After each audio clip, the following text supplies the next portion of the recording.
ಚಿತ್ರದುರ್ಗ ಮತ್ತು ದಾವಣಗೆರೆಯಲ್ಲಿ ಬೆಳ್ಳಂಬೆಳಗ್ಗೆ ಲೋಕಾಯುಕ್ತ ಅಧಿಕಾರಿಗಳು ದಾಳಿ ಮಾಡಿದ್ದಾರೆ. ಆ ಮೂಲಕ ಭ್ರಷ್ಟ ಅಧಿಕಾರಿಗಳಿಗೆ ಶಾಕ್ ಕೊಟ್ಟಿದ್ದಾರೆ ಲೋಕಾಯುಕ್ತ ಅಧಿಕಾರಿಗಳು. ಎಲ್ಲೆಲ್ಲಿ ಭ್ರಷ್ಟ ಅಧಿಕಾರಿಗಳಿದ್ರು ಎಲ್ಲರ ನಿವಾಸದ ಮೇಲೂ ಕೂಡ ಏಕಕಾಲದಲ್ಲಿ ಲೋಕಾಯುಕ್ತ ಅಧಿಕಾರಿಗಳು ದಾಳಿ ಮಾಡಿದ್ದಾರೆ. ಚಿತ್ರದುರ್ಗದಲ್ಲಿ ಕೃಷಿ ಇಲಾಖೆ ಸಹಾಯಕ ನಿರ್ದೇಶಕ ಚಂದ್ರಕುಮಾರ್ ಮನೆ ಮೇಲೆ ದಾಳಿಯಾಗಿದೆ. ಚಂದ್ರಕುಮಾರ್ಗೆ ಸೇರಿರುವ 3 ಜಾಗಗಳಲ್ಲಿ ಏಕಕಾಲಕ್ಕೆ ಲೋಕಾಯುಕ್ತ ಅಧಿಕಾರಿಗಳು ದಾಳಿ ನಡೆಸಿದ್ದಾರೆ. ಚಿತ್ರದುರ್ಗ ನಗರದ ಮನೆ, ಹೊಳಲ್ಕೆರೆಯಲ್ಲಿರುವ ಕಚೇರಿ ಹಾಗೂ ಟಿ ನುಲೇನೂರು ಗ್ರಾಮದ ತೋಟದ ಮನೆ ಮೇಲೆ ಏಕಕಾಲಕ್ಕೆ ದಾಳಿಯಾಗಿದೆ.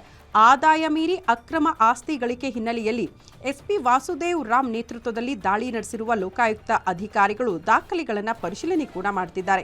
ಇನ್ನು ದಾವಣಗೆರೆಯಲ್ಲಿ ಆಹಾರ ಮತ್ತು ನಾಗರಿಕ ಸರಬರಾಜು ಇಲಾಖೆ ಅಧಿಕಾರಿ ಬಸವನಗೌಡ ನಡುವಿನ ಮನೆ ಎಂಬುವರ ಮನೆ ಮೇಲೂ ಕೂಡ ದಾಳಿಯಾಗಿದೆಯಂತೆ. ದಾವಣಗೆರೆಯ ಶಿವಕುಮಾರ ಸ್ವಾಮಿ ಬಡಾವಣೆಯಲ್ಲಿರುವ ಮನೆ ಹಾಗೂ ಕಚೇರಿ ಮೇಲೂ ಕೂಡ ದಾಳಿಯಾಗಿದೆ. ಲೋಕಾಯುಕ್ತ ಅಧಿಕಾರಿ ಕೌಲಾಪುರೆ ನೇತೃತ್ವದಲ್ಲಿ ದಾಳಿಯಾಗಿದ್ದು ದಾಖಲೆಗಳನ್ನು ಈಗಲೂ ಕೂಡ ಪರಿಶೀಲನೆ ಮಾಡುತ್ತಿದ್ದಾರೆ.